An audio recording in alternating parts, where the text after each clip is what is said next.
Hi, my name is Christina Ko, and I'm in Thailand House Church, shepherded by Olivia Chang and Josh Yu. So, to be completely honest, I did not actually plan to attend RJM. The plan was for my mom and brother to come, eat good food, and fix my broken monitor. However, she ended up not coming. I heard from a friend that there was RJM a few hours before it started. Since my plans for the afternoon got wiped out completely, I just randomly thought, might as well, and attended the meeting. During the meeting, we read the passage about Jesus knocking on the door and us needing to let him in. So Pastor Eric called on me and said, "Christina, what door do you think this is?" And I thought long and hard and said, "Wooden door?" And Pastor Eric was like, "No, Christina, think of the context. And after thinking again, I said, "The front door?" And he was like, "No, the door to your heart." And I was like, "Oh." I was completely mind blown and confused. I was exposed to Christianity all my life, so why did it not occur to me that he was right at the door to my heart? And then I finally realized, oh, it's because I seem to have totally forgotten that he was there. This made me reflect on my entire life.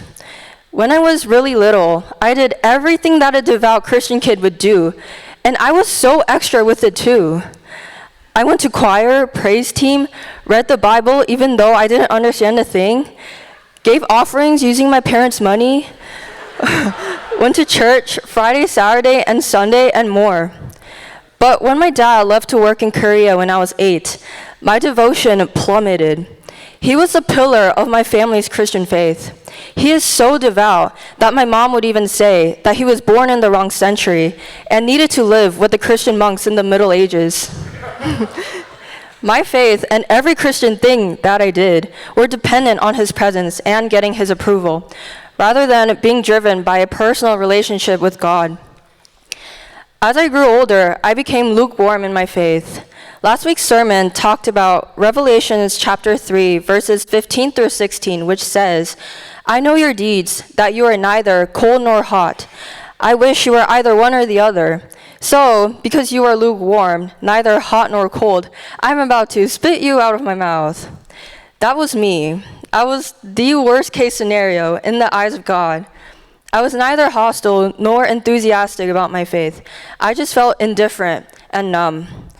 In my freshman year of college, my faith was stagnant and at rock bottom. I wasn't planning on attending church at all. Then spring retreat came around, and I decided to follow the bandwagon and go. During the intense prayer night, I just sat with Kyrgyzstan because I visited them once before. It was shepherded by Josh Nee, and he was praying for all his sheep and the Siem Reap sheep as well. That's a lot of sheep. So I sat there not expecting much, but after praying for like 20 sheep, he came up to me asking if he could pray for me. I was shocked. I wasn't even his sheep at the time, but he wanted to hear all my issues and actually care about them? Like, that is so hard to do. I was also looking horrendous, covered in snot. But he still prayed for me so sincerely. I felt Jesus' love pouring out of him, motivating me to join Kyrgyzstan right after. I couldn't help but wonder how Josh Nee could easily be so genuinely caring and loving towards others, which I struggle to do a lot of the time. The RJM meeting helped me realize that it's because Josh Nee opened the door for Jesus to come in, while I just left him outside and completely forgot he was even there. Attending RJM wasn't just a coincidence. I believe God guided me to be there at that moment.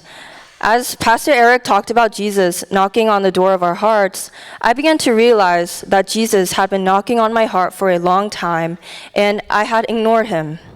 For so many years, I kept him outside without even realizing it. But through that meeting, I felt like he was telling me, it's time to let me in. God orchestrated everything. From my mom not coming that weekend and instead coming to see my baptism, to me deciding to attend RJM at the last minute so I could have this moment of realization. Although I was baptized as an infant and confirmed at my home church, this baptism feels like a fresh start. I no longer want to keep Jesus on the outside. Instead, I want to let him into my heart so I can grow in my faith and reflect his love outwardly to others, just as I've seen him do through those around me. Moving forward, I will strive to learn more about Jesus and grow more passionate about him. I trust that as I open my heart, his work in me will become evident in how I live and love others. Thank you for listening.